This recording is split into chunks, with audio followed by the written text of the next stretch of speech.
Hello guys, welcome back to my quick ace and review series. Now, I know even last time with the KPZ, I didn't actually get an ace, and I'm pretty sure even this battle in today's video isn't necessarily going to be an ace, but it is going to showcase why this vehicle is so strong. Now today I'm going to show you the Sheridan, the tier 8, the tier 10 American light tank, which anyone can research. Now, the Sheridan is, well, point being, the Sheridan is mainly known for one thing, and that is this insane derp gun, which you could see there as well. 152mm, it's pretty insane. It has 570 damage on its standard rounds, which is very good. Now, a couple of things to mention about the Sheridan is, first of all, unlike the T49, which a lot of people actually like. I'm not sure which gun is the derp gun. Yeah, here. The T49 has heat as its standards, and the T92E2 actually has APCR as standards. The T49 doesn't. So if you play the T49 a lot, you'll be very happy to know that the Sheridan and even the T92 has APCR as standards.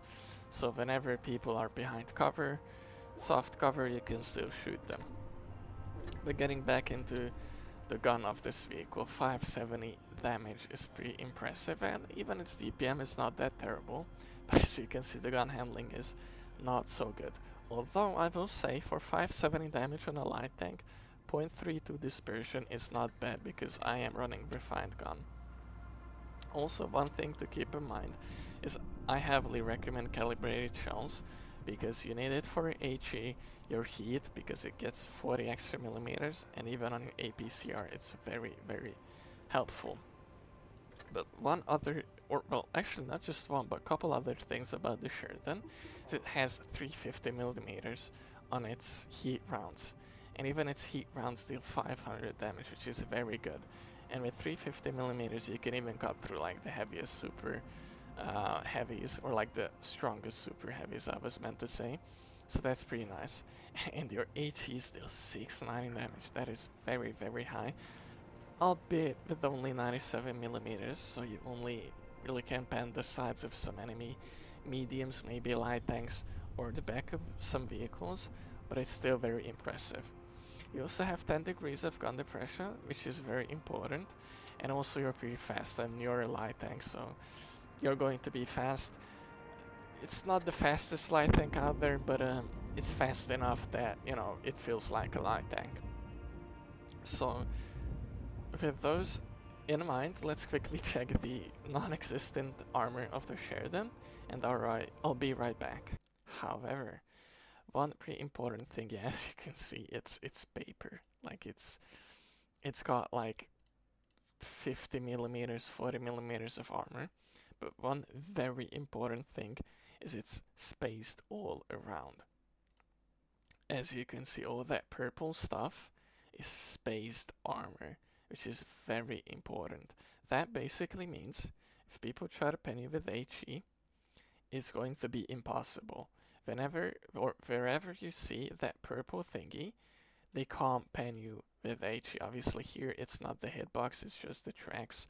But as you can see in the sides, if they try to pen you, it's pretty impossible. Like 183s won't be able to pen you for full damage most of the time, which is very important. There are a couple of spots where they can pen you with HE. On the cheeks of the turret, if they have like higher penetration HE rounds, they can actually pen you. As you can see, it doesn't have spaced armor in there. And the side of the turret is also not spaced, which is important to keep in mind. But even as you can see, the back is almost fully spaced, although the bottom part isn't. But point being is, if, like, yes, it has no armor, although occasionally you'll get some troll bounces like on the mantlet or like somewhere ridiculous. Like it happened before to me. But loads of times people think they can just pen you with HE, they'll end up shooting you and deal like 100 damage or even ricochet off of you. It's such a strong feature of the Sheridan that even though it's so lightly armored and is a light tank, it cannot get penetrated easily with HE rounds. but you have to make sure not to expose the side of your turret, because then they can pretty easily cut right through you. And again, even the cheeks are vulnerable to HE damage, but that's as far as the Sheridan's armor goes. It's good enough that it can, repel HE shells, but other than that, it's pretty terrible. Okay guys, back with the battle. It is Ghost Factory. It is, well, technically a tier 9 match, but there's mostly tier 10s. And as always, I make sure to check the enemy team. And I can see that they have some pretty mobile vehicles and some tank destroyers. So I believe most of them will go to the medium flank of this map. I personally think even in a heavy mode situations you should come here, unless you really don't have gun depression, because it's a very strong part of the map. But as you can see, some of our forces end up going to the other side of the map, which is unfortunate.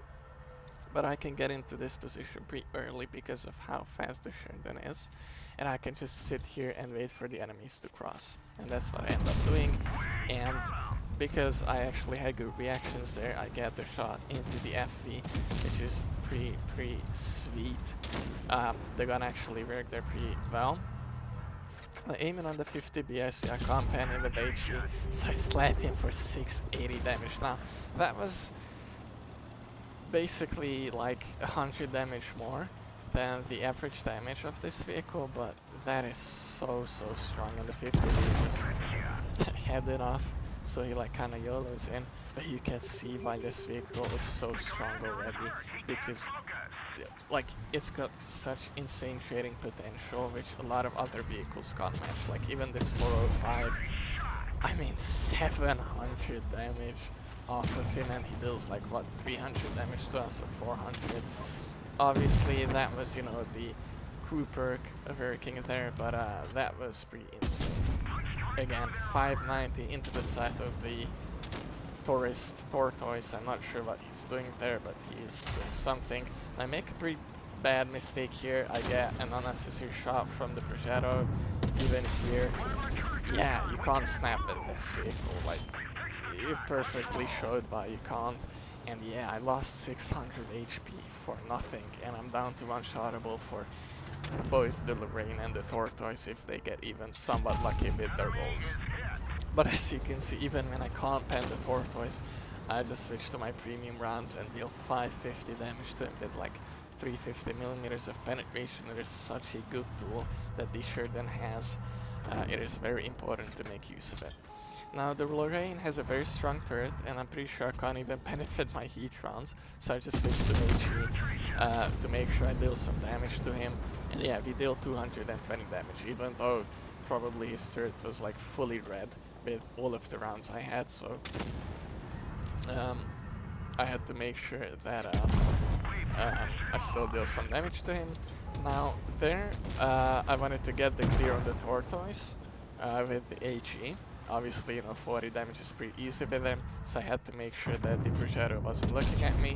Now here I switched to heat to guarantee that my shot doesn't troll me and doesn't, ricochet off of his upper plate, which actually it did go there. So if I was to shoot AP there, I probably would have bounced. Here I don't have enough gun depression, but since the AMX just shot, you can end up actually push on him. We can end up getting the push on him and get the clear, because the 183 helps us. But as you could see, even with the heat rounds, we could actually pen him in the cheeks. And when you like aim in with this vehicle, you can pen your shots. Like, it's pretty impressive, but yeah, you have to aim for a lot, like 5 seconds or something. It's a lot.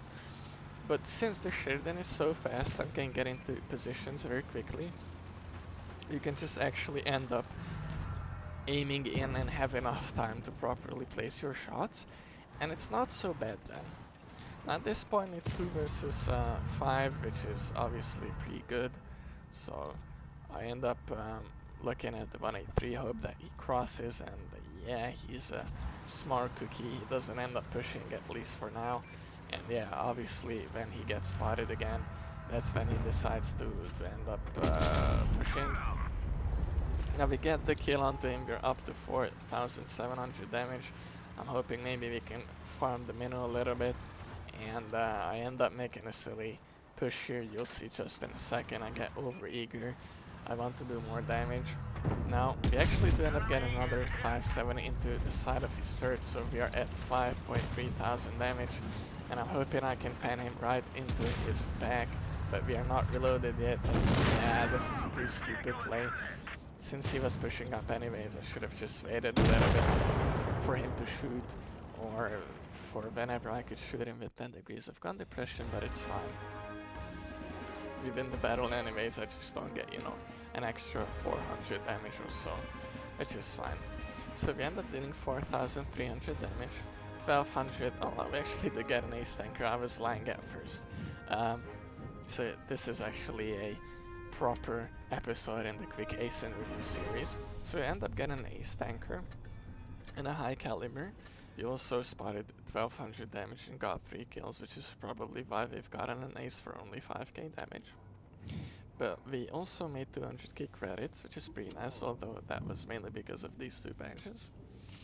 And as you can see, we dealt a lot of damage, and this is where the Sheridan shines, where it can get into positions quickly, like at the start of the battle against the FV, and just constantly keep trading for 500 damage.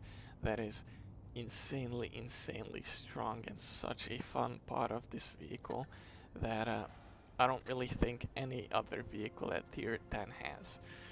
And even though it's a, you know, troll gun, it still can hit its shots. Like, it's surprisingly accurate when you aim in. And sure, the standard penetration is not amazing at 260, but the hits actually are pretty good. Like, they can get you out of tough situations against like even very heavily armored enemies. So in my opinion, the Sheridan is definitely a fun vehicle to own and research. Even the tier 8 and tier 9 are pretty fun vehicles, and a lot of people enjoy them. So it's not like the grind is terrible. And I think the Sheridan is worth it. If you're considering researching this vehicle, I think it's a fun one. If you like high damage guns, which my favorite type of vehicles besides auto loaders are like high damage potential guns, like, I don't know, the Sheridan or the Smasher or the SU-152, stuff like that. They're very fun vehicles to me, and that's probably why I enjoy the Sheridan so much, because it's just such a fun little vehicle. And in Blitz especially, where light tanks aren't really just for spotting but for also dealing damage, it's a very capable vehicle. It's a capable vehicle. There's a reason why a lot of like high-end players really love the Sheridan and have thousands of games in their Sheridan, because it's just, in the right hands, it's a deceptively OP vehicle. And on top of that, again, it's just fun. Whenever you can pen people for 600, 700 damage, or even pen your HE for like 800, it is super fun. So, and I think it's very important that you have fun in the game. So the Sheridan, you know, ticks all those boxes. So that was it for my review and quick ace match on the Sheridan. I hope you enjoyed the video. If you did, please make sure to leave a like down below. And if you're not subscribed, please consider subscribing. See you next time.